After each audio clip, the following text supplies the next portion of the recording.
Hello, my name is Marcus. I'm the compiler of a collection of therapy quotes entitled 1001 Windmills of the Mind. This is TQ 1389 to 1403. So we are now into the bonus quotes, which support and augment the core collection. So the core collection runs from TQ1 or therapy quote number 1 up to 1001, and all of the quotes beyond 1001 are sort of the bonus quotes, but they support and complement and add immensely to the core collection. So if somebody possesses 1001 Windmills of the Mind, they receive both the core collection and all of the bonus quotes. And this represents roughly 30 e-booklets. Or if you print them out and sort it out somehow, you can have 30 booklets. And each booklet is a theme or a topic from the so-called psychoanalytic perspective.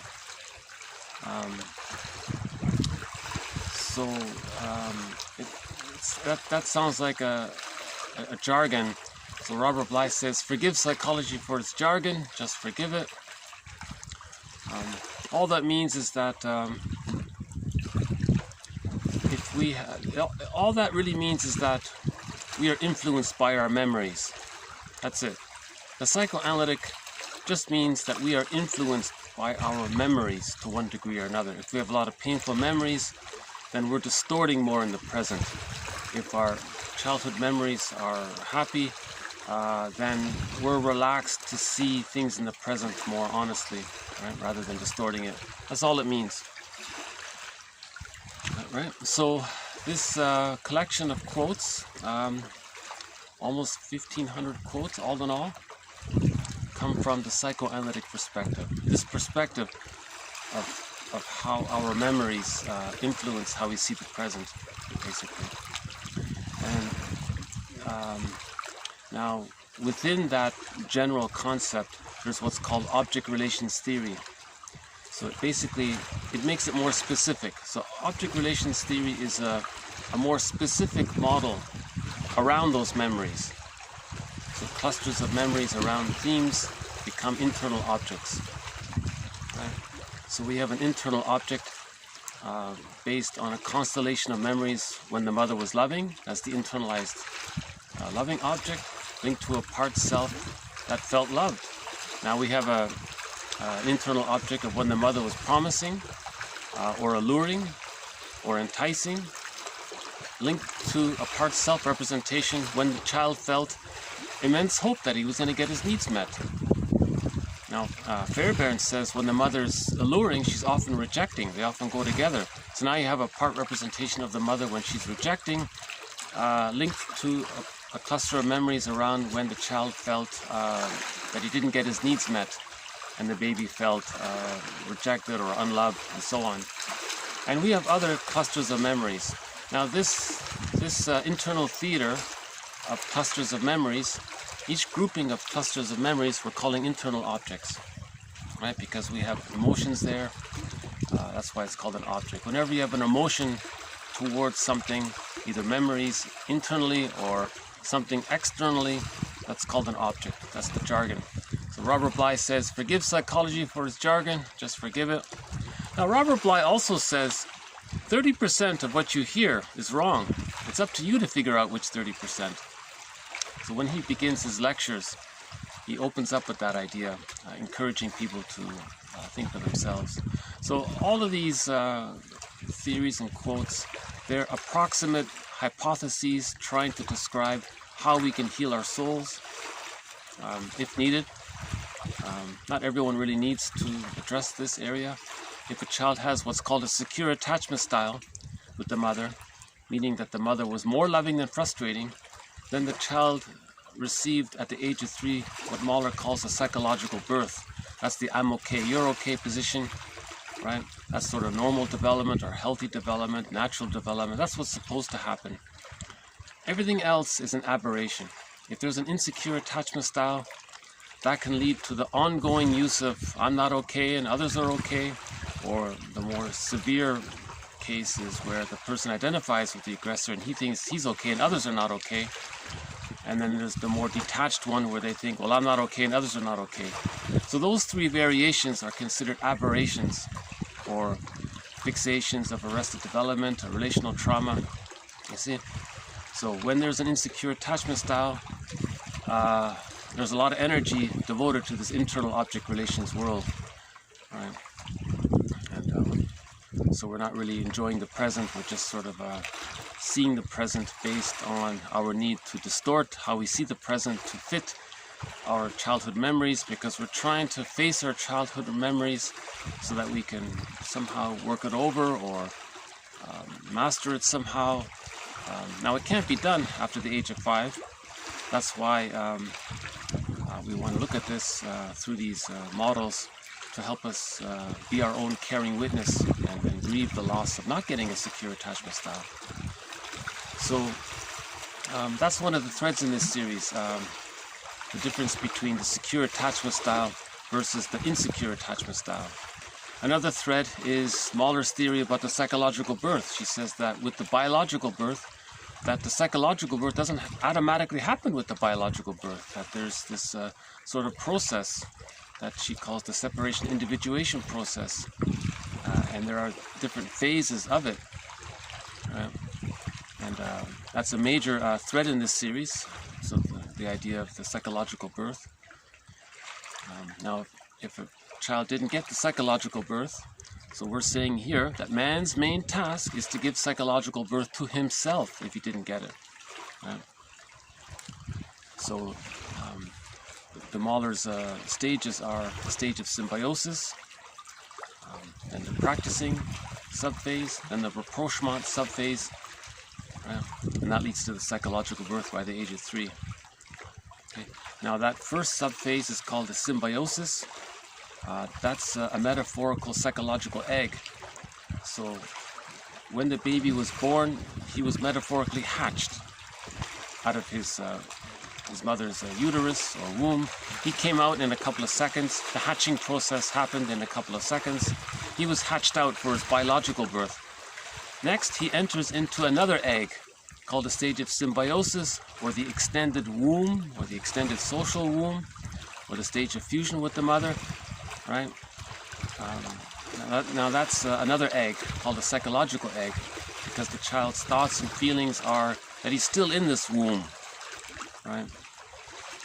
Now some people say it begins at 3 months, some people say between 4 and 5, some people say 6, some people say maybe between 6 and 7 months.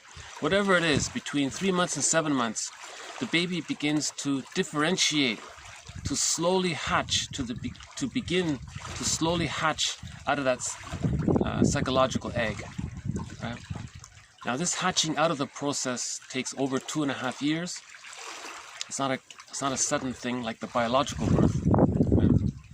So let's say it begins at 3 months. The baby begins to get a sense that he's a person in his own right and the mother is a person in her own right, that there are two people now. Before, the child thought it was all just him. In the womb, the baby thinks it's all about him. He has a need, it gets met. In the extended womb, during the stage of symbiosis, while in that psychological egg, he thinks it's all about him. Now, when he begins to hatch out of the egg, he gets the idea that there's two people there. You see? Now, if there's a problem there in this symbiotic egg, or if the child doesn't even get the psychological egg, that can lead to the hostile provocative attachment style, where a person is aggressively trying to find someone else to be like a substitute mother to fuse with, but no one can do it. That's why they're angry and rude and so on. Now let's say a child does get his symbiotic needs met, and he is able to begin the hatching out process. Now as he's hatching out, he starts to practice with the idea that eventually he's going to become his own person, to separate and individuate, separate from the mother and become himself. Now let's say between 3 months and 15 months, during the practicing subphase, right, the child can now crawl around. Now, at around 1, he can start to walk around, let's say. But even with locomotion, psychologically, he still thinks it's all about him. How's the lighting here? Still okay? Yeah, it's a sunny day today. Yeah, we got a sunny day today. If we're lucky, we'll see the seal.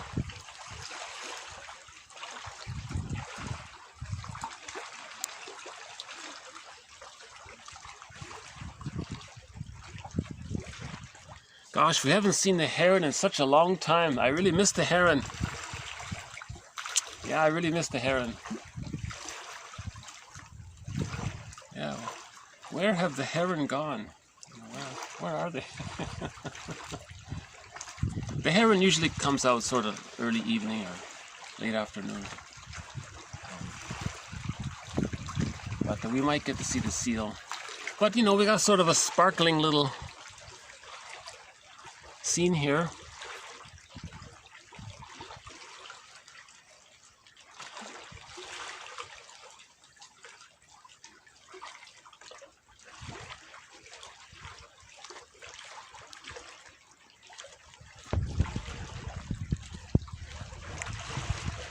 Okay, so if oh, there's a bird, hold on, maybe just a crow or something.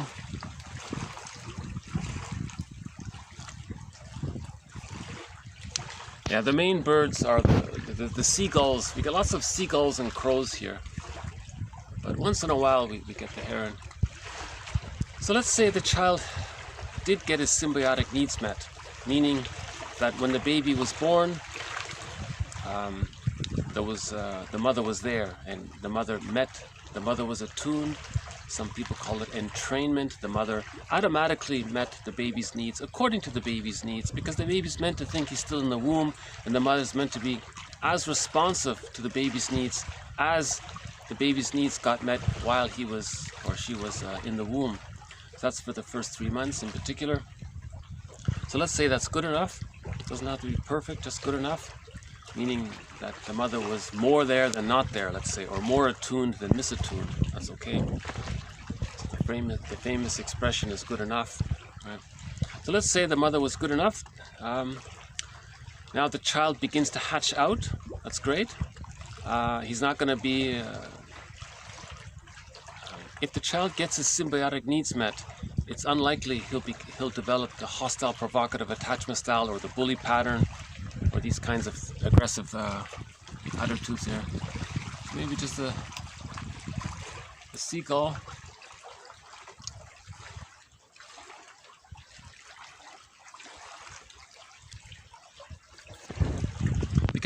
Because we have a quote in the core collection. Somebody said, if a person does exhibit the bully pattern or the hostile provocative attachment style, seeking a negative symbiosis, wanting someone else to fuse with them, to meet their needs all the time, that author was saying they're trying to communicate that they didn't get their symbiotic needs met. See, so it's called a negative magic gesture. They're desperately trying to say how they didn't get their symbiotic needs met.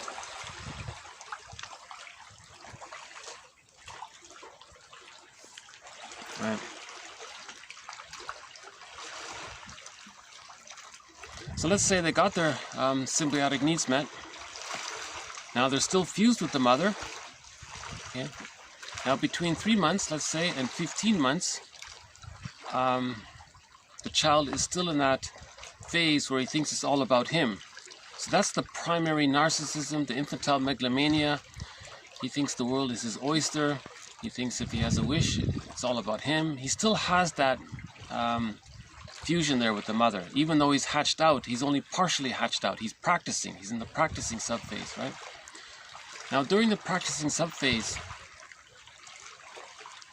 if during that time, between 3 months and 15 months, the mother's more frustrating than loving, the child can't leave the fusion.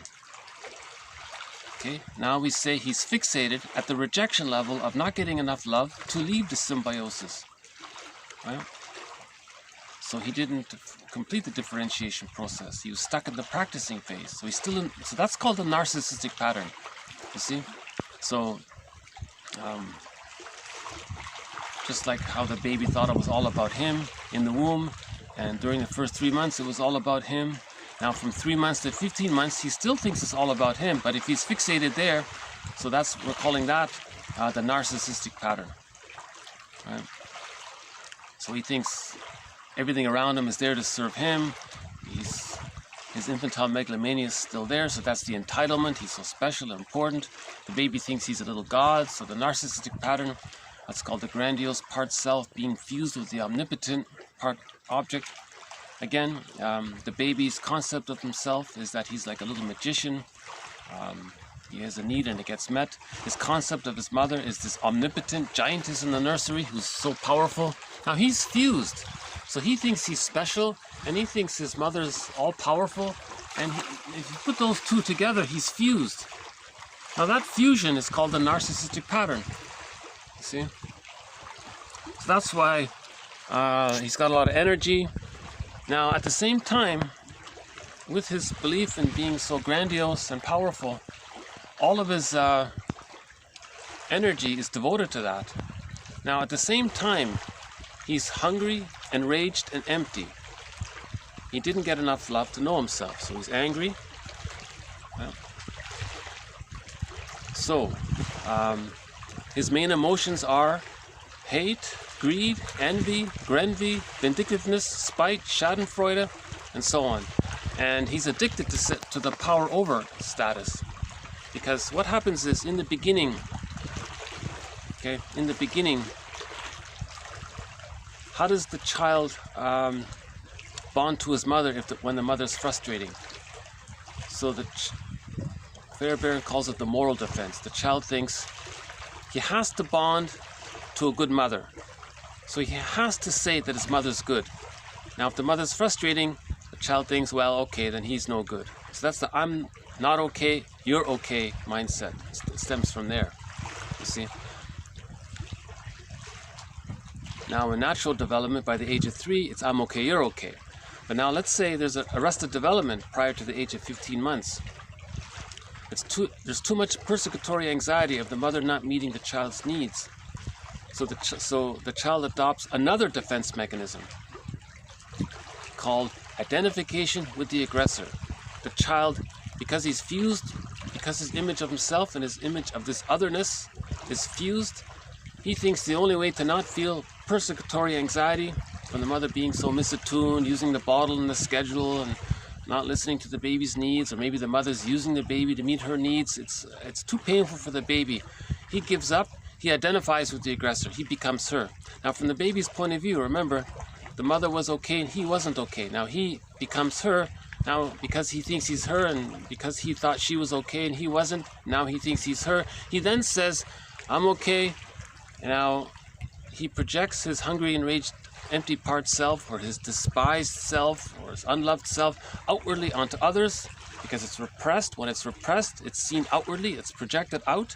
Then he says, I'm okay, others are not okay. I'm okay, you're not okay. So that's a more severe trauma, the narcissistic pattern.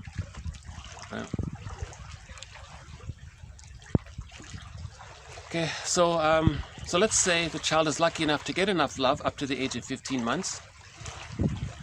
Now between 15 months and 36 months, he's still using the moral defense that he's not okay and mother's okay. But that's okay. With enough love, it ends up with I'm okay, you're okay. But if there's, so what happens is at 15 months, let's say the child gets enough love, he differentiates. Now the child thinks, we imagine it's as if the child thinks, whoa, it's not all about me. Mother's a person and I'm this little person, and mother's quite large here and things around me are quite large. I gotta figure this out. So now the child is curious, he panics, he runs back to his mother for emotional refueling, not a regression to the symbiosis. He doesn't need that. He already got his symbiotic needs met. Now the mother functions as what's called a secure base. Now the mother is viewed as a secure base from which the baby can explore his environment and learn. Now as the child is learning and plays with his toys, the mother offers what's called communicative matching. The child says, hey, look, Ma, look what I found. Look at this. The mother says, yes, that's great. I can add my knowledge to what you just discovered. Now the mother is doing a little improv there. Says, yes, and okay, good. Now I can add a little more knowledge to what you've learned. So she's offering what's called communicative matching. Well, there's the bee there.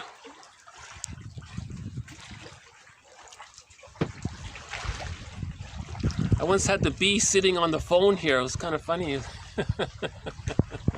Just now the bee zipped by here. Okay, so that's called the rapprochement subphase. Sorry about the lighting, it's kind of bright here today. That's called the rapprochement subphase of the separation individuation process.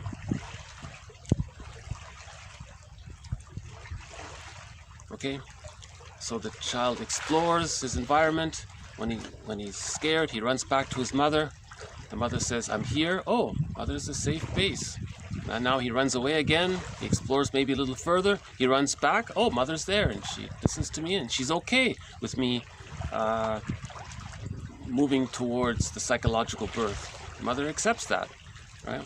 Mother's not needing the child to meet her needs. The child sees that. Oh, good. Well, thanks, Ma, for not using me to take care of you. That's great. You're allowing me to be my own autonomous self, psychological self. What a relief. Okay, and then, hey, Ma, look, I just drew this painting. Isn't it interesting? I like it. And see how you built that house there. You know, I can show you something about building houses. Here's what I know. Oh, that's cool, Ma. That's great. Now he adds to his knowledge about how to build a house with his artwork and etc. Right? So the mother is there as a secure base from which the child explores his environment. Now, with all of that support, plus the original love that he got to feel safe enough to differentiate. Okay, so first the baby got the love. He felt soothed and held. His emotions were, he internalized mother's soothing ministrations. It becomes a part of his psychic structure. He can do it for himself. Next, he got mother's support. By the age of 3, all of those loving and supportive memories, they become internal objects. They become clusters of memories around those themes, and they become part of his psychic structure. Now, with all of that safety, the child's life force can now transfer from the connection to the mother, and it can move to his self-concept. That's psychological birth. See? So originally, the child's life force is cathected to the frightening side of the mother. With enough love, the images of the mother, split images of the mother, of good mother, bad mother, come together to form a whole object. So the child's life force is now connected to the whole object. At the age of 3, the child's life force, we call it getting the key out from under mother's pillow. The child's life force can then decathect from the image of the mother to himself. That's the psychological word. Now when that happens, we say it's ontological security, a sense of basic trust, a sense of self, right? He has what's called the internalized good object, or the holding interject. So he's got that inner, he's got all of those memories of basic trust. Now when that happens, okay, he now has access to the real self part of the self.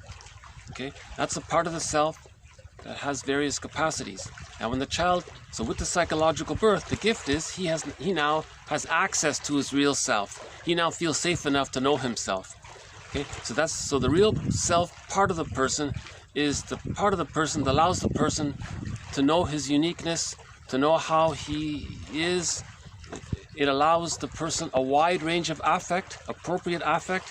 If later on the person needs to mourn losses, the real self part of the self will allow the person to mourn losses.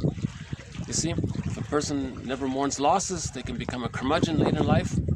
You see, so the real self part of the self is needed to mourn losses, because the real self part of the self allows the person a wide range of appropriate affect.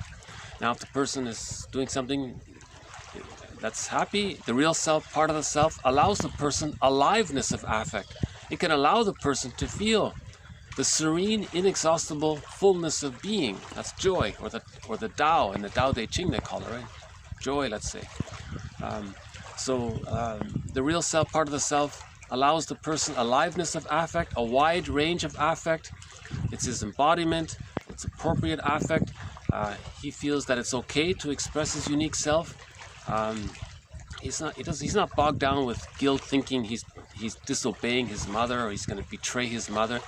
He learned that his mother was okay. His mother was okay with him being himself.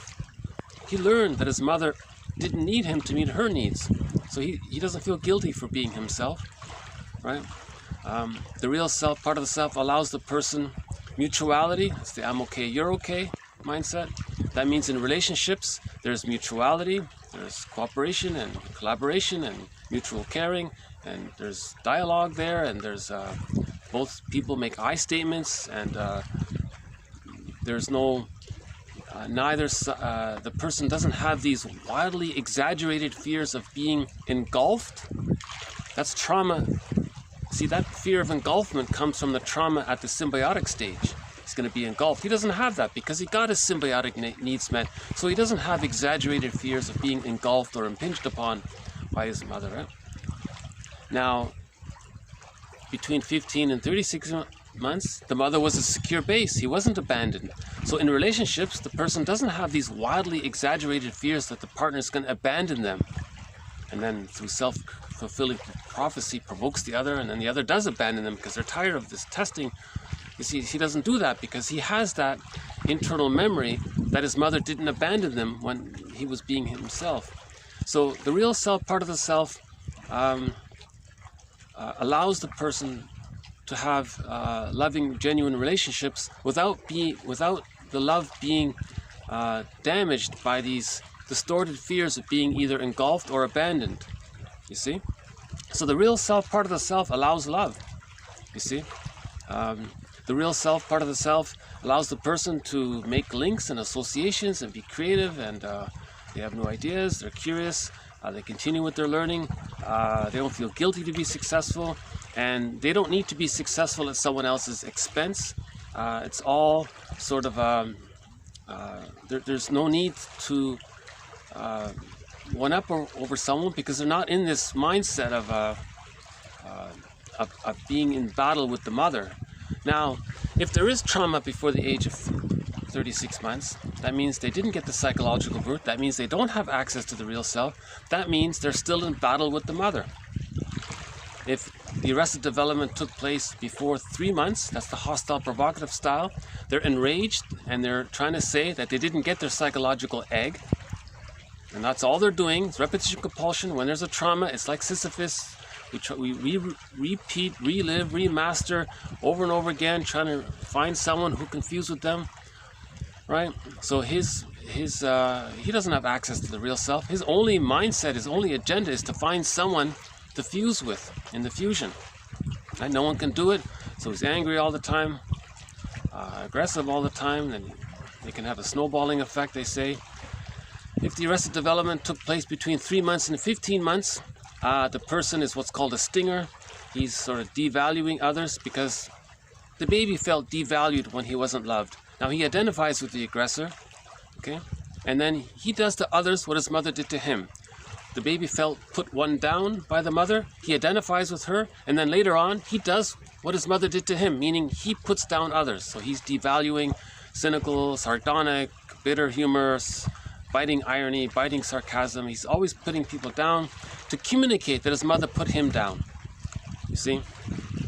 So that's that's Sisyphus. He spends his whole life in this battle of trying to communicate to his mother in his mind what he didn't like, what he didn't want. He didn't want his mother to reject him. So how does he communicate to his mother in his mind that he didn't like how he was rejected?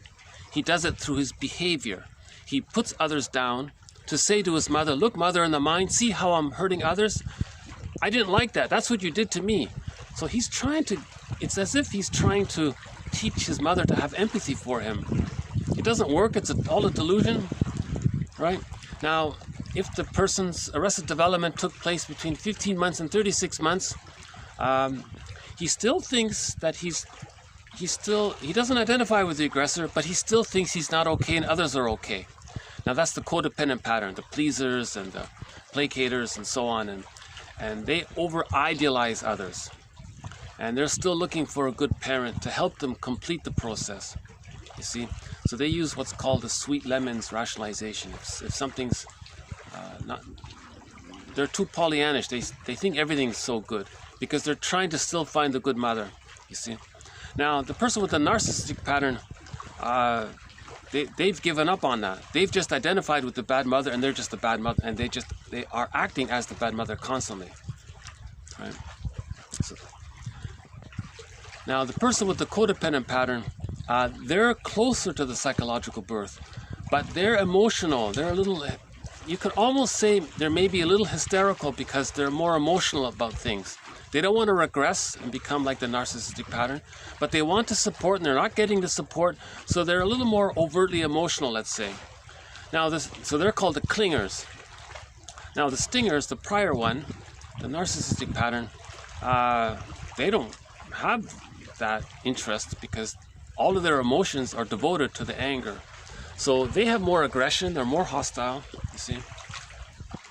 Now if those two match up, if the stinger and the clinger get married, the codependent pattern says to himself, I'm going to save him. He's not so bad, he's not a stinger. Oh, okay, he's moody. Well, no, it's sweet lemons. That person's not toxic. No, I can heal him, I can save him. Because the person with the codependent pattern has this desperate effort to find a good parent. So if he does marry a person with a narcissistic pattern, he wants to save them. Now the person with the narcissistic pattern, what a mismatch. All he's thinking is, wow, this person thinks so highly of me? Well, of course. And now the person with the narcissistic pattern, his only agenda is to put down his partner, to communicate to his mother in his mind. His only relationship is to the mother in his mind.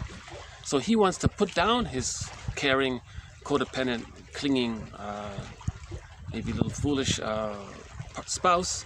He's going to put her down because he's in relationship to his mother in his mind, saying, look, mother in the mind, see how I'm putting down this nice lady? That's what you did to me. I didn't like it. And see how she's unhappy? Now, the person with the codependent pattern is in denial of all this. They just say sweet lemons, so because they're still using what's called the moral defense, that they're not okay and others are okay. So they're deluded, you see. So we have a thread in this series on the stinger and the clinger, the relationship between the stinger and the clinger. So we'll add more quotes to it. Okay, so let's so why don't we begin to add some more quotes. So what I just described was some of the threads in this series. So we have those three patterns: the hostile provocative attachment style. They were prematurely ejected out of the symbiotic phase, or they never even entered into the symbiotic phase. So they're angry about that. We got the narcissistic pattern, where they have identified with the aggressor and do it to others. They devalue, exploit, use others to communicate that their mother devalued, exploited, and used them. And they're stuck there. We got the codependent pattern, who's still using the moral defense of I'm not okay and others are okay. Right? And we talked about the psychological birth, I'm okay, you're okay. And we talked about access to the real self, right? And the various capacities of the real self. So those are some of the threads throughout this series. Right? Now we have roughly 30 threads. We have a thread on the psychology of religion, a thread on emotional eating, and other threads as well. So we're going to add some more quotes to our various threads here. So let's begin with TQ 1389.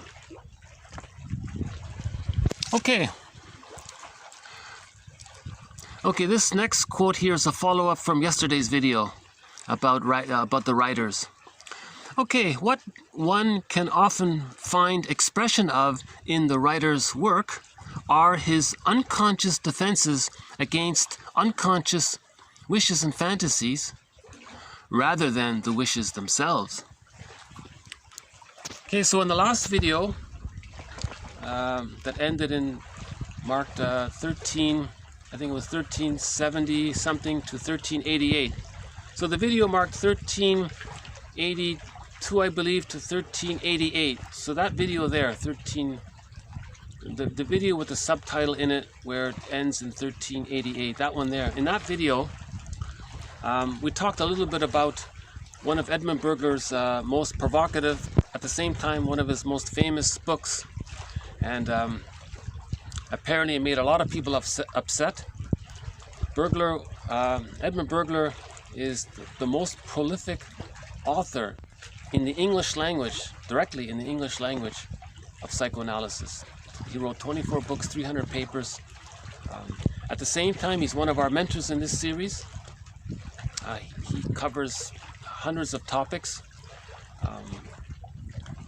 If you do this sentence completion exercise, so please fill in the blank.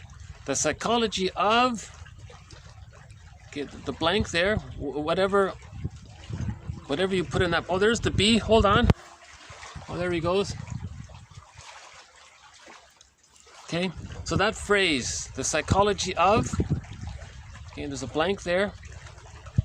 Okay, now put something in that blank. The psychology of money, the psychology of writing, the psychology of fashion, the psychology of, you name it.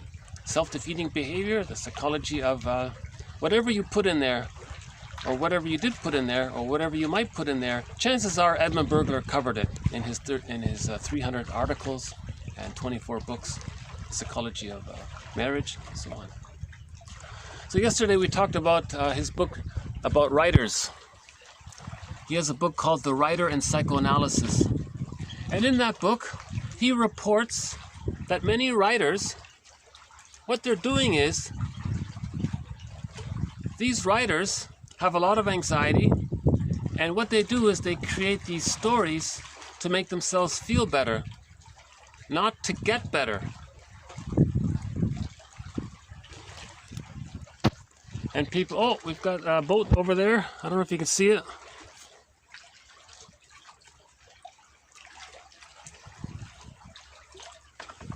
So Edmund Bergler was saying a lot of writers have the narcissistic pattern. They feel they're in this unconscious called inner conflict or war in the mind with the mother. They feel anxiety. So they write stories, but they don't address the original arrested development. Many of these writers don't acknowledge their arrested development. They don't acknowledge if they think that they're trying to communicate what their mothers did to them. They don't acknowledge that they wanted love from their mother. They don't really consciously talk about it directly. What they're doing is they feel anxiety around those areas. So they create detective stories or novels or fiction or sci-fi or whatever. And that's a defense mechanism to like a red herring, to get their mind away from the real issue. Or even a straw man story, to get their mind away, right? And a lot of people got angry with this. So Bergler summarized it by saying that a lot of writers, they're using their writing talents as a defense mechanism. Just like if you feel anxiety, you binge eat. Okay, the writer feels anxiety, he picks up the pen and starts writing things. And he feels better. So Bergler was saying they're not healing, they're not doing a therapeutic endeavor. And then they're Sisyphus. They can write novel after novel. And then if they get what's called a writer's block, that's a phrase by Bergler, the writer's block, that's because they're getting in touch with the truth and they're blocked. See. Okay, the next one here from Karen Horney. Another one of our mentors here is Karen Horney from Germany, I believe. Bergler's from Austria, Horney's from Germany. Those are two of our mentors. Okay, Karen Horney says, an artist can create not because of his neuroses, but in spite of it. Okay, so I'd like to just experiment with this quote. I'm borrowing it here. So many people say that it's because they're neurotic, that's what gives them the motivation for their art. And if they weren't neurotic anymore, they would lose their ability to be creative. Well, the truth is, as Bergler says, and Karen Horney also says, if you heal your neuroses, your art will be richer and more deeper and more meaningful. It'll be more helpful. It'll have more heart and soul. It'll be more moving. It'll touch people more because you healed something.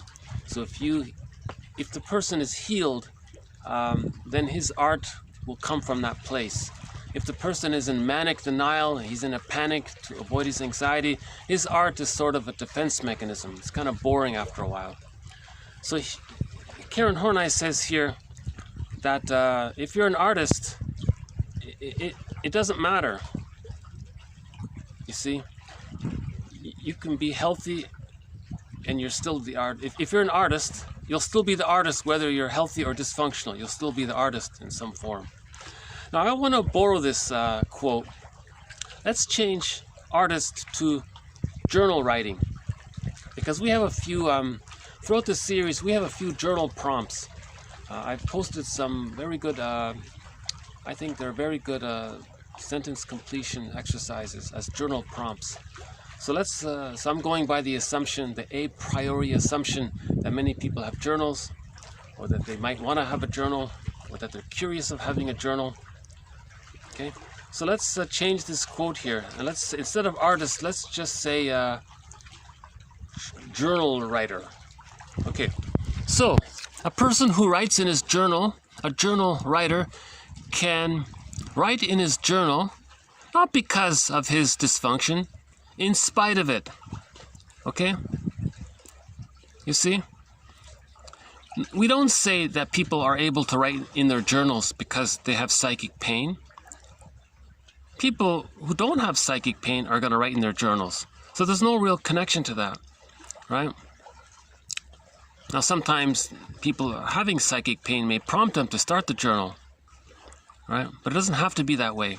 So a person who writes in his journal is able to write in his journal not just because he's dysfunctional. It's in spite of it, in spite of his dysfunction. You see?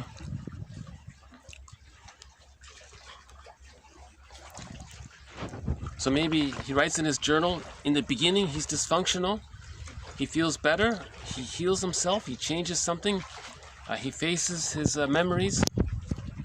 Okay, so we're trying to heal our childhood memories. Maybe he faces some of that, he augments his childhood history, he supports his childhood history, adds meaning to it.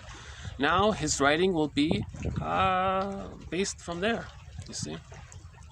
All right. I don't think I explained that too well. I'm learning myself regarding that one. So I'll try to follow up on that idea in future videos. Okay, let's move on to the next one here. We have a thread. Yeah, it's a pretty day today. We have a thread in this series on what's called the mental hygiene movement. And early in the series, I posted, I listed over 20 films from the mental hygiene movement, mainly from the 50s and 60s and 70s. These were films that were considered so-called mental hygiene movement, right? Now I'm including this next quote here because he talks about the mental hygiene movement, but he calls it emotional hygiene. So instead of saying mental hygiene, he calls it emotional hygiene. I thought that was interesting, that phrase there. So this author's description of the general idea of emotional hygiene, I've just sort of paraphrased it a little bit, but he was saying basically that emotional hygiene relates to one's relationship to themselves. Okay, in German that's called eigenwelt. Emotional hygiene relates to one's relationship with others. Okay, in German that's called mitwelt. Okay, emotional hygiene relates to one's relationship to the environment or to society. Okay, that's called umwelt. Emotional hygiene relates to personal synthesis, or what someone calls existential synthesis or psychosynthesis. Okay, that's owning your projections, that's doing shadow work, that's noticing that that projection is a vehicle to make the unconscious conscious. So you want to integrate and own what you disowned in childhood. That's called synthesis. Analysis leads to synthesis. So emotional hygiene is this shadow work, is this psychological synthesis, personal synthesis, or what someone calls existential synthesis. All right, emotional hygiene relates to autonomy, the psychological birth, as we talked about at the beginning of this video. Okay, man's main task is to give psychological birth to himself, to achieve psychological autonomy, to no longer be tied at his mama's apron strings there, right? So that's Margaret Mahler's theory about the psychological birth. Also, emotional hygiene relates to real self-activation. Now, if a person achieves psychological birth, they're going to activate the real self. They're going to know their unique wishes and they're going to self-activate. Okay. Now, when we activate the real self, there's often anxiety around that. And then if there's anxiety, we use a defense mechanism. So we want to be aware of this to support real self-activation. Okay, because that's meaningful for a person. Masterson says, when you're expressing your real self, okay, you're not putting anyone down. It's nothing to do with that. You're shining your light. You're just being your unique self, right? And that's meaningful. So Masterson says, if you're looking for meaning in life, give yourself the psychological birth by mourning the losses, by forgiving the parents. Then you mourn the losses. You achieve whole object relations. You get the key out from under mother's pillow. Then you have access to the real self. And then we have real self-activation. Okay? You're expressing your uniqueness. And finally, emotional hygiene relates to the I'm okay, you're okay. That's the mutuality there. Right? So I've just sort of paraphrased it, but that's what he was saying, this Johoda person here. Right? He was using a lot of jargon here. I just kind of summarized that a little bit. Okay, why don't we move on to the next one here? Okay, as part of our quest for emotional hygiene, or mental hygiene, or psychological birth, whatever we want to phrase it. Okay, this next one here is a follow-up to the moral defense. Okay, so remember, in the moral defense, oh, hold on, got a bird here. Just a seagull doing a little swoop and a fly up, doing a turnaround. Okay.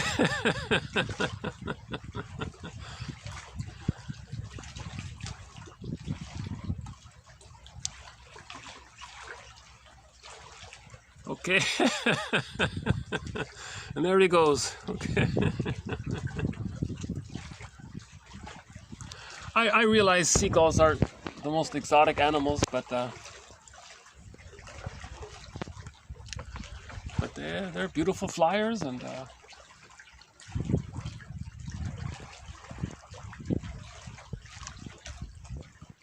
you can tell I have nature deficit disorder.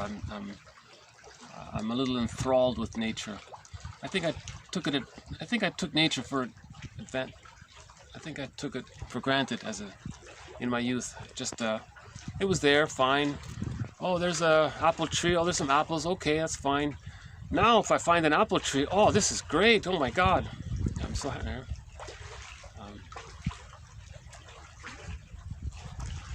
Okay, so this next quote here is the follow-up to one of our threads in this series called the moral defense. It's a confusing jargon. What does that mean, the moral defense? It just means that the child is like makes this moral decision about who's good and who's bad. The child says, all right, I'll say that I'm bad and mother's good. Right? That's called the moral defense, because the baby must bond to a good mother. If she's not good, the child makes this moral defense, this moral decision, like a little judge. He's, all right, mother, it's a delusion. That's why it's called a defense mechanism. It's a defense. Defense mechanisms deal with anxiety. The baby feels persecutory anxiety of being unloved or unseen or unmirrored or misattuned. But he's got a bond, so he's got to make this defense mechanism. So he makes this defense mechanism where he makes this moral decision that she's good and he's bad. That's all it means. It's a confusing jargon, but hopefully I just clarified it there. So this is a follow-up of it. Now this moral defense, keep that in mind with this next quote here. Okay, the school children in school prefer to blame themselves rather than view the bad teacher as a bad teacher. Just as the neurotic child prefers to blame himself rather than see his all-powerful parents as bad. You see? So the children are doing it at school. No, teacher has to be good. They think they're bad. Now religion is a continuation of that. Right? People go to religious institutions, and it says the same kind of thing. You're bad, and fantasy parent in the sky somewhere is all good. Those kinds. So it's a continuation of that. So we'll add another quote here to our thread on the psychology of religion. We've added a few quotes already in recent videos, so we'll add a couple of more shortly here. Okay, the next one here. The next three quotes. So we're going to add to our quotes on religion. Now I gotta confess, when when I started this series, I didn't think it was necessary to get into the psychology of religion. But then I got into this thread on prejudice. You know, if the baby's using a splitting defense mechanism, mother's good, mother's bad. He's bonded to the rejecting mother, but he thinks the mother's good. Now that repression of his idea of the mother being bad, when there's repression, when there's splitting and then repression, that split repression gets seen outward. That's called projection, right? So their prejudice comes from splitting, repression, projection, projective identification, rationalization. So all along throughout the series, I've been talking about the psychological side of prejudice, right? Now, so basically, the person may identify with the aggressor, see his unloved self onto others. Okay, usually these are safe others, non-threatening, substitute others, right? Because they're safe, so he feels safe to do it. Then he says, now he's going to put them down to say that his mother put him down. So prejudice comes from that. Or the person maybe at the same time thinks, wait a minute, if I was unloved as a child and that non-threatening substitute other, maybe that's the bad mother. See how bad they are? So prejudice can come from that way. See, so it can flip back and forth. It can happen simultaneously. Because with the narcissistic pattern, there's fusion. The image of the self and the image of the other are fused. So they can do both at the same time. They can devalue others and feel like they've been victimized. Now, from the victim point of view, they can say that others are so bad. And it's like Sisyphus. So prejudice is like a Sisyphus activity from the narcissistic pattern. Again, the narcissistic pattern, the image of the self as unloved, hungry, enraged, empty part self, the despised self, the self, okay, is fused, right? That part self is there. Now there's the grandiose part self that's fused with the omnipotent other. Now, at the same time, when the person with the narcissistic pattern identifies with the aggressor, sees his unloved self onto others, he then puts that other person down in a negative way. Now, because of the fusion, he felt that he was hurt. He felt that he was the victim, even though he was saying that the other person is bad. Now, he'll use what's called a rationalization, some fancy lie. He wants to lie to himself, to hide it, right? So rationalization is the appearance of logic, to hide all that, because he can't be aware of it. It's too painful to be aware of it. So when he devalues others, he feels like the victim. Now, from the victim point of view, he can identify momentarily with the unloved self, project the frightening image of the rejecting mother onto the same non-threatening substitute other, or to other non-threatening substitute others, and say how bad they are, meaning how bad the mother is, because they projected the mother. Now, they feel victimized by that projection. They identify with the aggressor and then project the unloved self onto others, so they're constantly devaluing others. So all of their energy is devoted to this. That's why we're saying, that's why people with the narcissistic pattern are consistently, it's a tight Gordian knot there, right? So Charles Berg says healing is, we have to unpick those threads, use those threads and weave a new pattern. So healing is to weave a new pattern from the old threads that are tied up in this Gordian knot, right? So I have all along throughout this series, I have this thread on the psychology of prejudice, right? And then someone came along and said that I was being too one-sided. He said, how's the lighting here? Still, is that better? How's that? Is that a little better? Maybe that's a little better, right? Let's see if this works. Sorry about the lighting here. I'm still struggling with this lighting. Maybe this is better. How's this? Is that better? A quote came along that said that that you're being too one-sided if you think prejudice is only from the psychological side that I just described. He says, what about the sociological side? So I've tried to begin this new thread on what is this sociological side that leads to prejudice. So we had this theory that that for 150,000 years, all babies got a secure attachment style. Now, when there's a secure attachment style, that leads to I'm okay, you're okay. Okay. Now, with the invention of farming, things changed, and babies no longer got a secure attachment style. And at the same time, with the invention of farming, the brain got a huge surge in serotonin and dopamine. Now when that happens, the brain habituated, meaning if the person doesn't get that new level of abundant food, they're going to panic.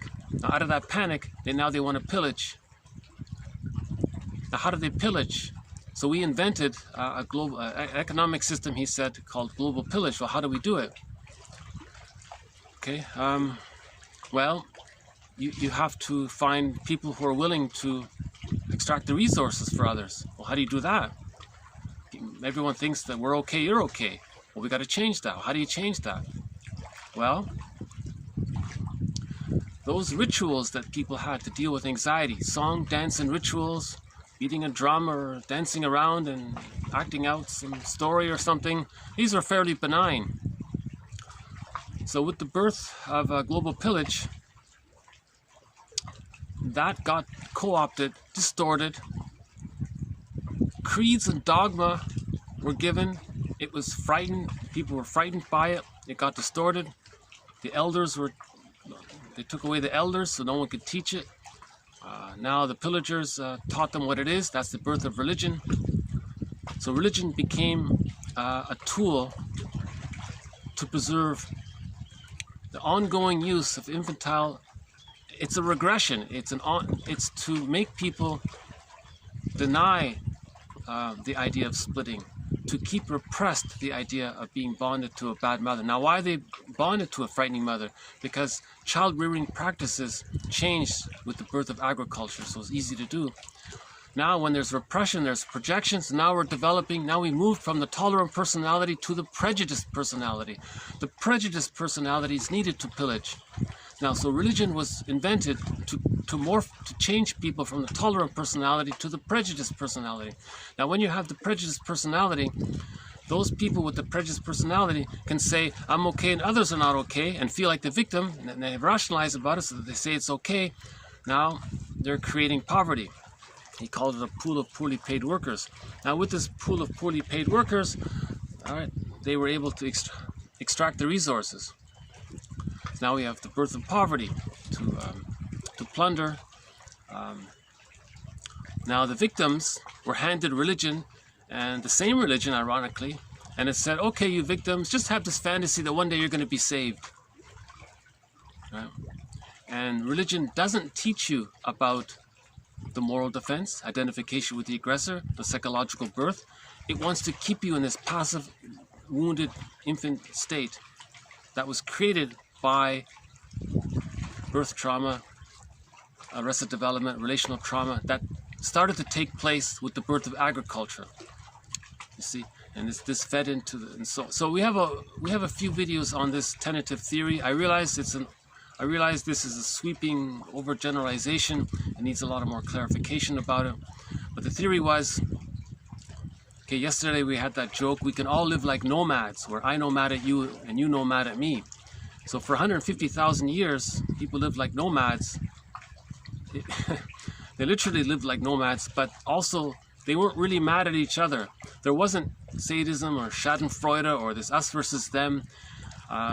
There were little tiny minor problems, but nothing too serious apparently. For 150,000 years, that's the theory. We don't know for sure, but let's temporarily go with that theory. And then with the birth of agriculture, child rearing practices changed. Children no longer got a secure attachment style. Children then got an insecure attachment style. With the insecure attachment style, that leads to the prejudiced personality. So the prejudiced personality is then the tool to create the poverty. And the motive for wanting to create the poverty is to panic about not getting that high level of serotonin and dopamine that we got from the discovery of farming and agriculture. So maybe she was saying it's all an accident. Her question was, what happened? What went wrong? For 150,000 years, adults were like adults, calm, humble, mutual, had a sense of caring. There was no sadism, there was no bitter irony or sarcasm or put down humor. All these sadistic type of things, that didn't exist for 150,000 years. Sardonic humor, black humor, all that kind of negativity you see, that wasn't there for 150,000 years, she said. This began sort of with the birth of the prejudiced personality. I'm okay, you're not okay, or I'm not okay, I'm not okay, you're not okay, all that, right? Now these are aberrations, but these aberrations came about as a result of our panic, right? So the joke is, we can all live like nomads, where I nomad at you and you nomad at me. What he means is, if we're aware of ourselves, if we know thyself, we can literally be like nomads.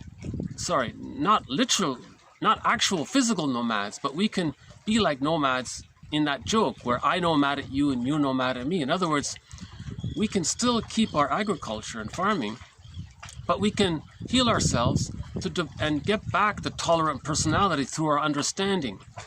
We have more knowledge now. We understand ourselves more, right? So the Know Thyself slogan from ancient Greece, you know, it's catching up. We're knowing ourselves more and more. So that's what the joke means. We can all live like nomads, where I nomad at you and you nomad at me. And we have a quote coming up maybe in a future video from Franz Alexander. He says an interesting thing. Just like the babyhood defense mechanisms of splitting, repression, compartmentalization, projection, rationalization, the moral defense, identification with the aggressor, the child may use these things, but by the age of 3, with enough love or with enough understanding later on, they all become existential hearsay. Now, Franz Alexander says the global pillage system is an anachronism. It should be existential hearsay, the same kind of thing, because the reality is there's plenty of opportunities for everyone to live safely without all this fear. Like that, we had that poem from J.N. Hall, "This in a world so old," right? So it's perfectly feasible with the tolerant personality where everyone can live in a safe, have their needs met, and we're all okay, right? It's doable, right? And it's more practical as well, ironically. So he said this old, archaic pillage model is an anachronism, just like the psychological defense mechanisms that the baby uses that lead to the prejudiced personality are meant to be existential hearsay, or become existential hearsay, either with the psychological birth at the age of 3 or with the psychological birth at midlife, right? So with the psychological birth, that's I'm okay, you're okay. Everything else is an aberration, right? So man's main task is to give psychological birth to himself if he didn't get it by the age of 3. I'll try to clarify this this idea. I think it needs some work, but I think, you know, I feel like there's something to it.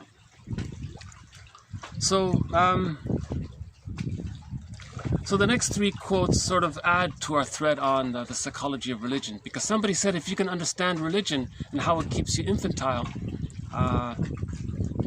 then you can that's a route to achieve the psychological birth. The purpose of religion is to keep you ignorant, because if you're ignorant, then you have the prejudiced personality, then you can pillage. So religion is a tool of pillage. So religion is also, in its current form, should be an anachronism. We should be going back to the more spiritual practices of song, dance, and ritual, like the indigenous people basically have, right? Where we act out stories and we celebrate things and we deal with our anxiety in that way, in a more benign way, right? So we have 3 quotes here on the psychology of religion. We have quotes already by a gentleman by the name of Haas, and a couple of others. Oh, I hear a speedboat. You want to see a speedboat? Yeah, he's zipping along. Yeah, that's quite a...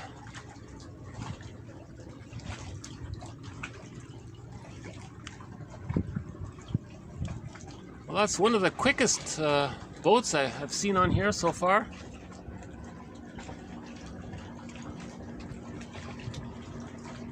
Okay. I think you can see them.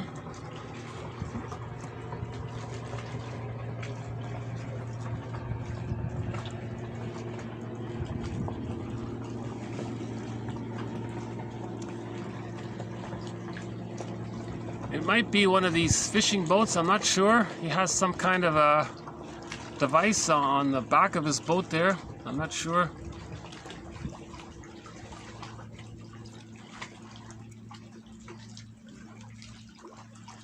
And off he goes into the sunset. Okay.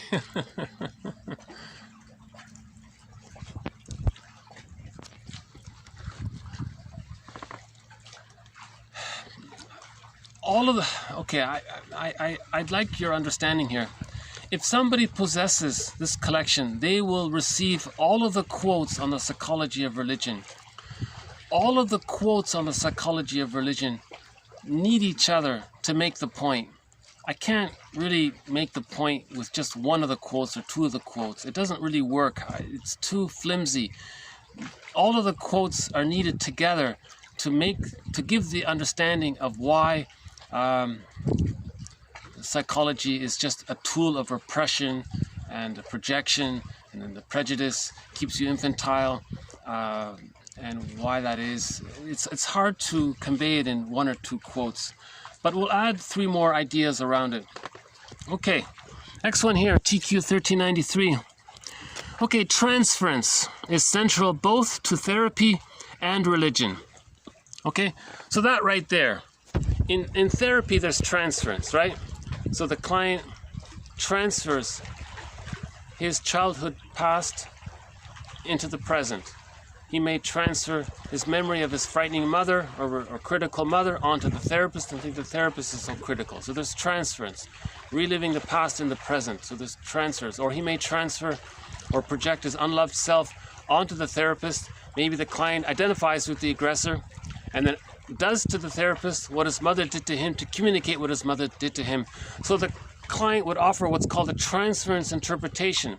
Now in religion there's also transference. We transfer our need for a good mother onto the loving fantasy figure, right? But in religion we don't make you aware of transference. Now in therapy we make you aware of transference through transference interpretations. Now in the religious things, the speaker there or whatever, he or she doesn't want to make you aware of transference because they want to keep you in the ignorant mode, you see? Okay, so Jane Elliott has a sweatshirt. She says prejudice is an emotional commitment to ignorance. So religion is part of that, right? Okay, again, transference is central to both therapy and religion, but it is not acknowledged in the latter, in religion, okay? Transference in therapy is examined in order to facilitate intellectual discovery and emotional recapitulation. Okay, so you want to get an emotional insight here, right? Now, such examination allows the client to leave. Okay, so once you become aware of this, you're going to leave the irrational childhood repetition compulsion behind. Okay, those painful patterns, that traumatic script, you can leave that traumatic script behind. Okay? Now in contrast to this, in religion, they say, oh, don't try to leave it behind. Move into it. If you have a fantasy of being one with your mother, well, have this fantasy of being one with this fantasy image in the sky. Psychic merger with this imagined perfect other. You see, so it's opposite. So both use transference. Therapy uses transference, but there's interpretation. Because when there's interpretation, then we can add meaning to our childhood pain. We can unpick those threads of that traumatic script and weave new, healthier threads based on the reality of the present. We can achieve emotional freedom. A religion does not want you to have emotional freedom. Religion wants you to have more repression. So there's less religion wants you to have less emotional freedom, because when there's a less emotional freedom, there's more psychic pain. When there's more psychic pain, there's more projection. When there's more projection, then there's more prejudice. When there's more prejudice, people are willing to engage in the pillage, right? Or if they're victims of the pillage, then they can have the fantasy of being saved. You see, so that's a key point here, right? Again, transference is central to both therapy and religion, but in religion, transference is not acknowledged. Now in therapy, transference is acknowledged because when we acknowledge transference, this facilitates our understanding intellectually and our emotions. We find some emotional freedom, we find some relief, okay? Now this relief means that the client can leave behind irrational patterns from the traumatic script. So we have, again, emotional freedom there. And we can use our energy for something in the present to move towards a psychological birth. Now, in contrast to this, religion says, no, don't heal your childhood past. Why don't you just regress into your childhood past, create some fantasy image of a perfect goddess mother, and merge with it in your fantasy. And well, let's call that a religious experience. That's not a religious experience, right? The purpose of religion is to prevent you from having a so-called genuine religious experience, right? Or spiritual experience. The purpose of religion is to prevent you from healing. The purpose of religion is to prevent you from healing. You see? So religion, what they do is, hey, why don't we just do this kind of it's almost like a drug. Why don't you just fantasize that you're in this merger? Okay, merger, right? That you are one with the mother. So let's go back to imagine when you were a baby and you were one with the mother. Sometimes you're one in the womb. And people go, wow, this is how blissful it is. Because it is blissful. It is, the theory is the child does feel a lot of bliss being fused with the mother. Now religion says, hey guys, why don't we recreate that? That kind of feels pretty good. Now people, through their dramatic suggestions, maybe some people get that kind of fantasy and they think they've achieved some kind of mystical union or something, and they think they're so important. All they've done is, all they did was feel what they felt or should have felt when they were a baby. Okay, so we're supposed to move beyond that, right? Okay, next one here. All right, Alice Miller. Alice Miller has become passionate, urging people to listen and respond appropriately to all children. Okay, so Alice Miller is sort of an advocate for children, right? She believes that true empathy is difficult, right? Now, in religion, they reinforce repression and suffering. So Alice Miller wrote, quote, "For thousands of years, all religious institutions have exhorted the faithful to be faithful to our parents, to respect your parents. Now, if they were loving, that's great, but what if the parents were abusive? Should you still respect them or worship them? In that case, what are you doing? Okay, are you going to say to children to revere your parents, your own parents, if they abused you? This is an insult. Okay, now this she says this is a scandal. She calls this a scandal. So her idea here is, if your parents are abusive, you want to face the truth, mourn the loss, forgive the parents. Okay, so healing is about, we want to forgive the parents. Now religion says, well, you don't have to forgive the parents. If they were abusive, just go on saying that they were so great. That's a scandal, she says. So religion is a scandal, in other words, in this context here of this quote, right? Okay, next one here. Okay, their attempt to understand religion analytically reflected their attempt to achieve a heightened measure of self-understanding. Okay, he was talking about long ago, back in Austria or whatever. We had all of these very psychologically minded people, and some of them started off with the idea, hey, I think we can understand ourselves if we can understand our interest in this religion. So the psychology of religion has been around a long time. This is not new, right? I felt some anxiety in the beginning presenting these quotes, and then I realized, oh my God, this is the norm. People have been talking about this for over 100 years. So you know, you've got Hans Lowald and Franz Alexander and Edmund Bergler, and you got a whole bunch of Karen Horney, and you got a whole group of therapists that talked about the psychology of religion. Okay, so we'll switch gears here. Another thread in the series is what's called rationalization. Now, when you hear that term rationalization, you think, oh, being rational, right? Not at all. Rationalization means deception by giving the appearance of being rational. Okay? So when someone's rationalizing, what they're doing is they're lying by using the technique of trying to appear reasonable. So using false logic, pseudo-logic, tricky doublethink, equivocation, confuse you or dazzle you or make you think that they're being reasonable.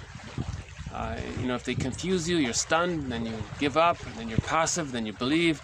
They use all these tricks, right? So rationalization is giving the appearance, right? Now, if a person with a narcissistic pattern, so let's go back to that one. Oh no, okay, so let's go back to the person with the narcissistic pattern. If his MO is to communicate what his mother did to him, meaning his mother devalued him, and then he goes out and devalues others, that doesn't look too good. So he's got to rationalize it. He's got to believe to himself and to his others that he's not putting others down, that he's all good. Because in his fantasy, he's so special and all good. Now, how does he do it? He's got to create some elaborate story around why this non-threatening substitute other, this safe person, is so bad. And he's got to convince you. And he's very determined and fierceful in his aggression to make you believe that he's right and others are wrong. You see? Okay, just got a warning sign here. I think this video is going to cut off soon. So there may be a part 2 to this. So let's just say it now. This is part 1 of part 2. Okay. Unless I do this quickly here, then we can maybe finish it up. Okay, so this next one here is on rationalization. Okay, the lies we tell ourselves. The human capacity for self-deception is enormous. Rationalization may be defined as devising a plausible excuse or explanation when these are not our real motives, because we find it hard to see ourselves as we really are. We use this method of deceiving ourselves and others about our behavior. So may I refer you to Laughlin's quote on rationalization. He explains it the best, I think. Henry Laughlin. The video is entitled Rationalization Is. Okay. False logic, the appearance of logic. So if the person's projecting and they don't want to be aware of it, they're going to hide it using a rationalization. Okay, similar to projection. Okay, projection is one of our... So projection, something you don't know about yourself, then you find yourself saying it's outside. So something that's repressed, to keep it repressed, you say it's outside, and then you convince yourself it's not within. That preserves the denial. Another term for projection is externalization. Okay, externalization consists of blaming someone for our faults. For example, we may provoke and blame others, right? And not recognize that, you know, we're trying to avoid something in ourselves. So if we feel angry inside, we try to make others angry because we don't want to admit that we're feeling angry. And then we blame them for the angry, but really it's to make us not be aware of our own anger, you see?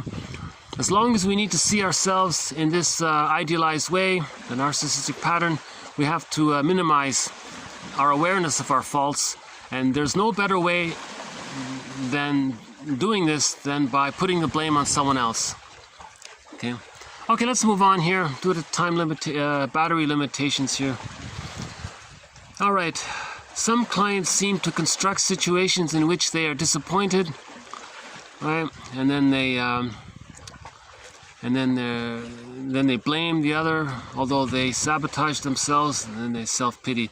All right, I'm going to have to leave that one there. That's I'll follow up on this one. This is a follow-up to Edmund Bergler's theory about self-defeating behavior. He has a very difficult theory about this. Very quickly, let's see if I can do it in 1 minute. The baby has a wish, that's step 1. Mother's misattuned, that's step 2. So he got rejected.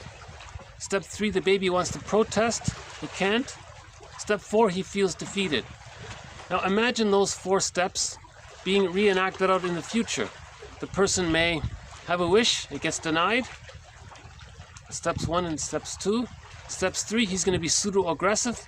But step 4 from the babyhood time was he felt defeated. So now in step 4, in the adult version, he's going to feel self-pitying.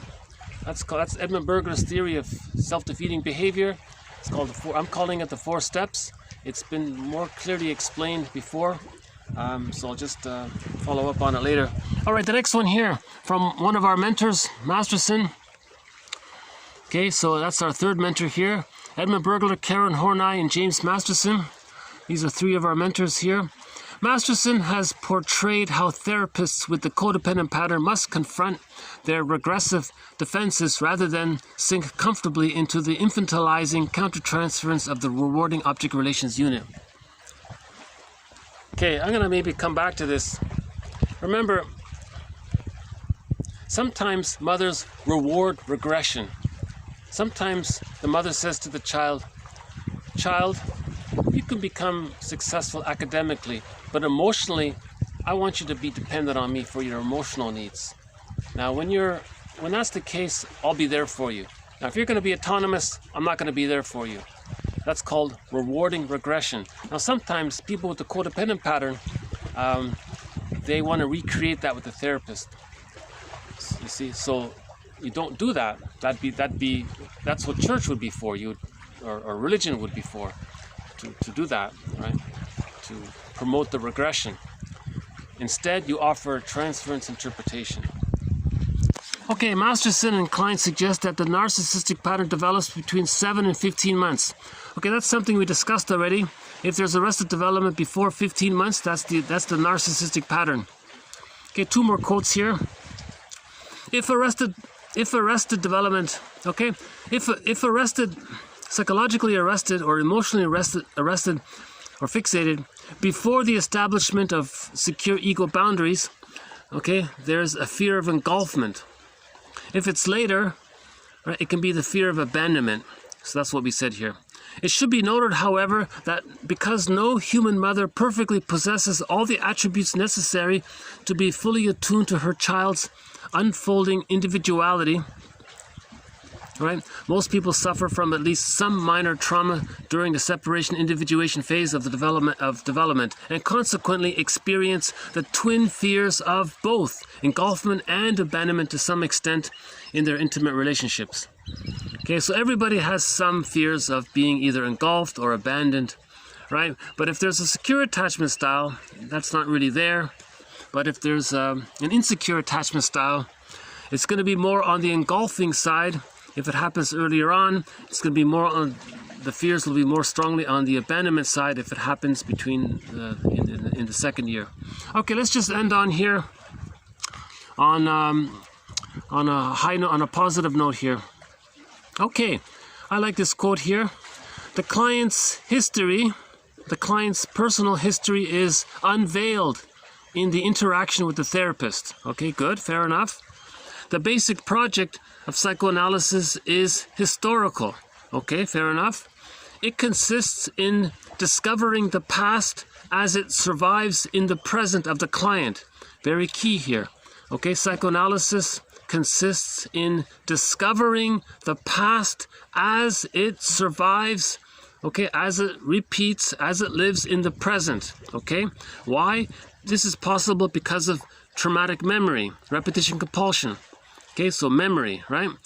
Our clients suffer from memories. Our clients suffer from memories. That's the key point here, right? Especially traumatic memories. So we're talking about traumatic memories, right?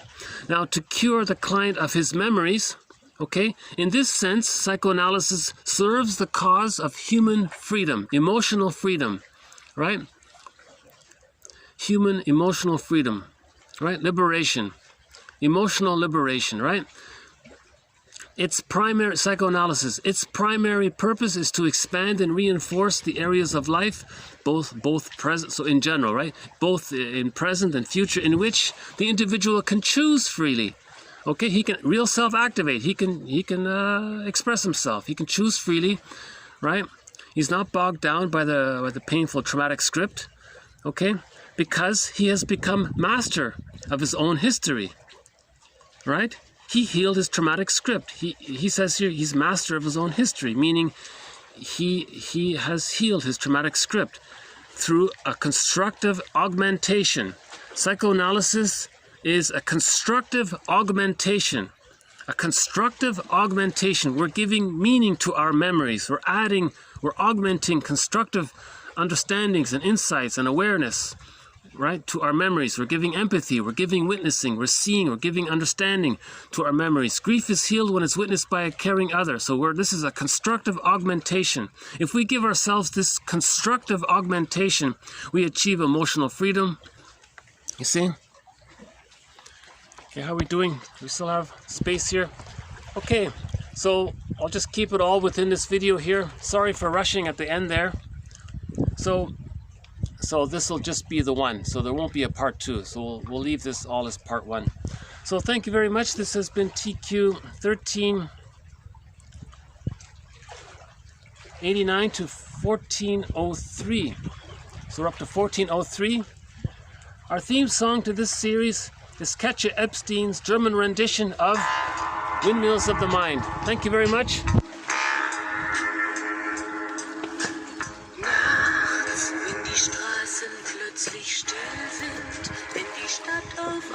Schweigt, wenn aus steinernen Kaminen stumm der Mond zum Himmel steigt, wenn es hier in meinem Zimmer leer und einsam wird mich, suche ich in den dunklen Schatten die Erinnerung an dich und ich fühle, wie ein Augenblick zur Ewigkeit gerinnt, wenn das Spinnrad meiner Träume links zerrissene Fäden spinnt und sich leis zu drehen beginnt, wie sich Mühlen drehen im Wind.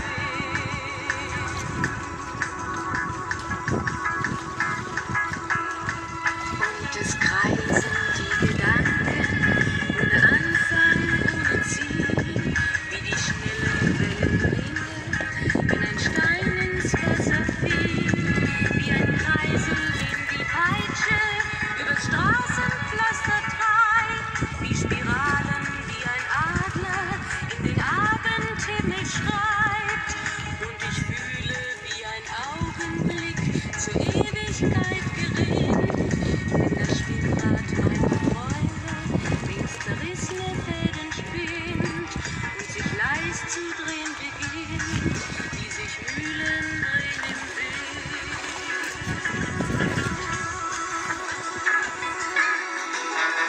1000 Fragen ohne Antwort, 1000 Fragen ohne Sinn. Warum flog für uns der Sommer wie ein Pfeil so schnell dahin? Hat der Herbstwind gar die Spuren unserer Liebe schon verweht? Wenn erst weiße Flocken fallen, ist es dann für uns zu spät.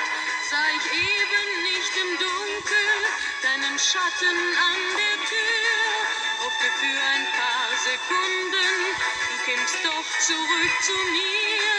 Doch warum sich selbst belügen?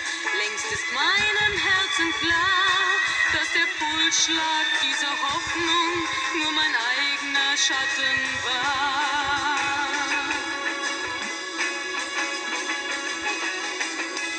Und ich fühle, wie der Augenblick zur Ewigkeit gerinnt, wenn das Spinnrad meiner Träume links zerrissene Fäden spinnt und sich leis zu drehen beginnt, sich im Kreis zu drehen beginnt,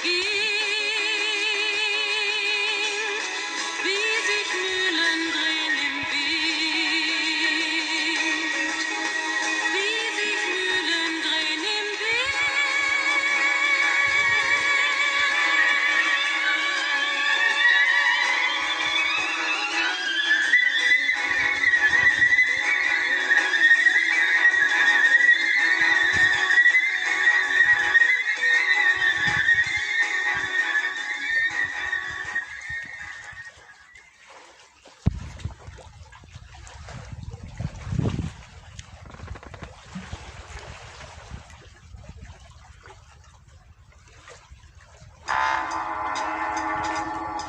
We started this video with a follow-up to Edmund Bergler's theory or observation that many writers are using their writing skills not to face their anxiety truly, not to heal from their anxiety. They're using their writing skills to escape from their anxiety. In other words, a lot of novels are defense mechanisms. They maybe make you feel better for the moment, but they're not helping you to get better.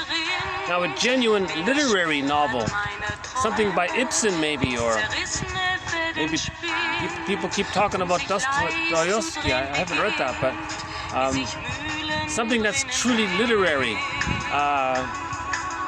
maybe can help the person augment his understanding at a deeper level. But most writers are not doing that. He calls them verbal racketeers, right? And people got angry at that. We're not verbal racketeers, we're enlightened individuals. So Bergler got hugely criticized, maybe to the point where we don't even hear his name anymore. He must have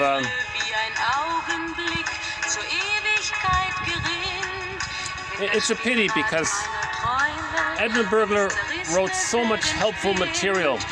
He's got a book called Divorce Won't Help, meaning if you heal your inner conflicts, you can save your marriage. He says, if you have a problem, don't run to the lawyer, run to the therapist. If you think you're gonna divorce your inner conflicts by divorcing your spouse, that doesn't work. He says, quote, your inner conflicts will faithfully follow you into the next marriage. So you want to face your inner conflicts, that's how you save your marriage. So he was a big supporter of how to save marriages. Very, very helpful, positive author. I think he was very sincere and diligent in his work. He has 24 books. That 4 steps I told you, that's one of his theories about why we don't really live a fully happy life. We're sort of repeating that childhood 4 steps, you know. I thought maybe that was why people didn't like his theory, but maybe it's because of this writing issue. Okay, we experimented with the idea that if you heal your inner conflicts, so if a writer were to heal his inner conflicts, his writing will have more heart in it. It'll have more empathy and love. It'll have more of a compassionate feel to it. There'll be more of a forgiving quality to it. Reparation of the self leads to reparation of the other. If he doesn't heal himself, he's bitter, angry, and using defense mechanisms. And then he's going to use rationalizations. A lot of writers are very good at rationalizations, and they take pride, they take narcissistic pride in how they can invent some elaborate, beautiful lies, right? And people marvel at that. Oh, we've got another speedboat here. Yeah, he's going quickly too. Have a quick look here. Yeah. Zipping along, okay.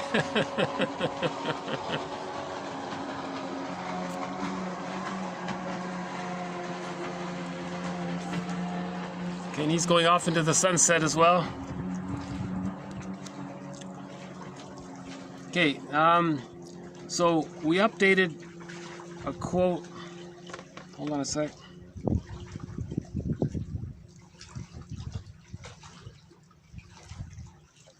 So we added one more quote to our theme on the idea of what's called the mental hygiene movement. I like how he calls it emotional hygiene instead of the mental hygiene. The next one here is the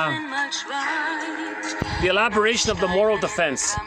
So the moral defense, this one here, TQ 1392, is an extension of the moral defense. Religion is also an extension of the moral defense. So you want to understand this idea of the moral defense. This is a key concept about the moral defense.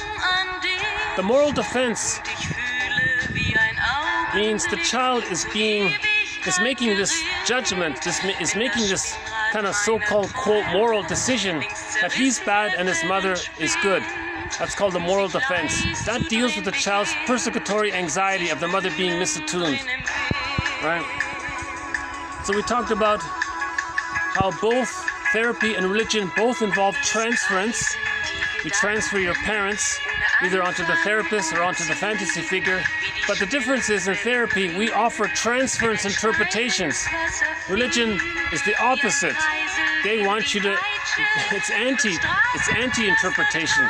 They want you to be more repressed.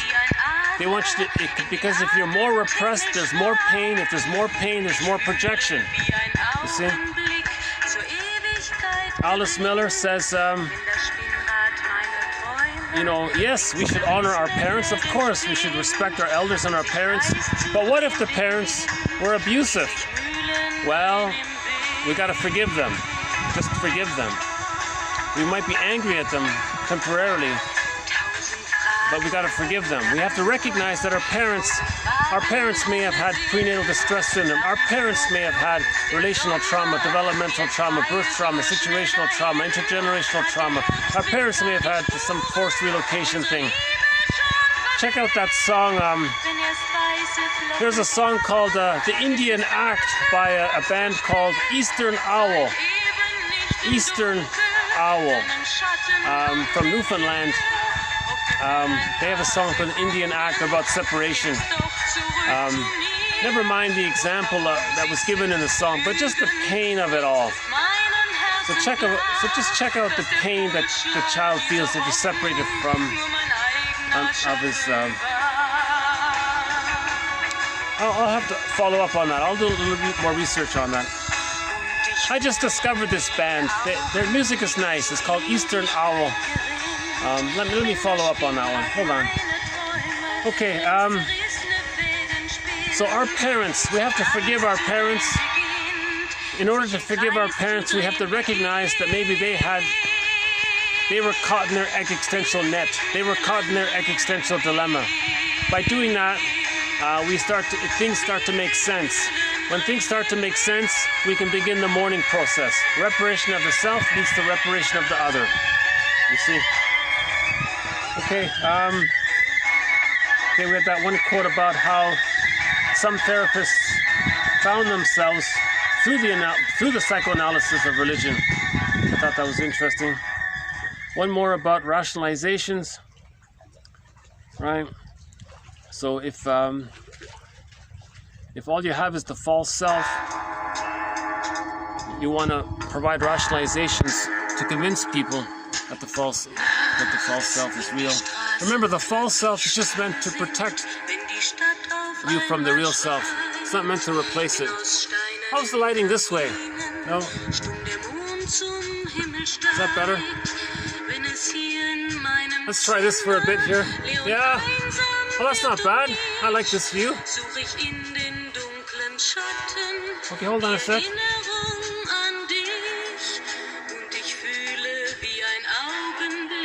Okay, another, oh, hold on. What's that? No.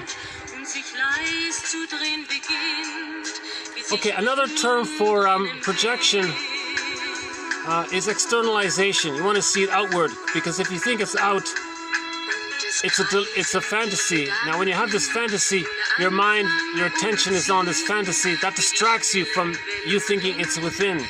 So you're preserving the repression. You see? So externalization, thinking something's outside and blaming others, that keeps your mind outward. Masterson says, it's so painful for you to focus on yourself, so what you do to soothe yourself is that you externalize. You see it outward, and then you blame others. You see? So you're creating these straw man red herrings.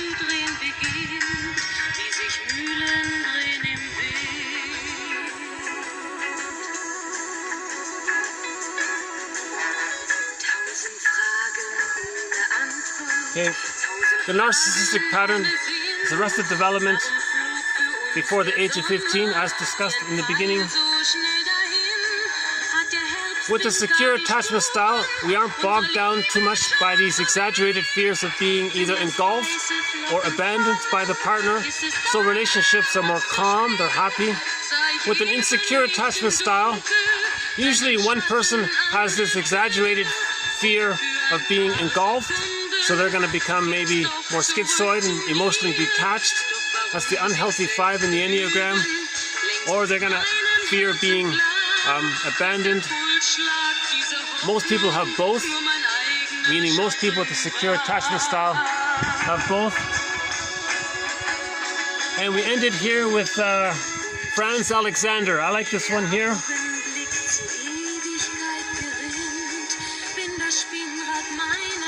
We want to cure ourselves of our memories. We want to cure ourselves of infantile amnesia.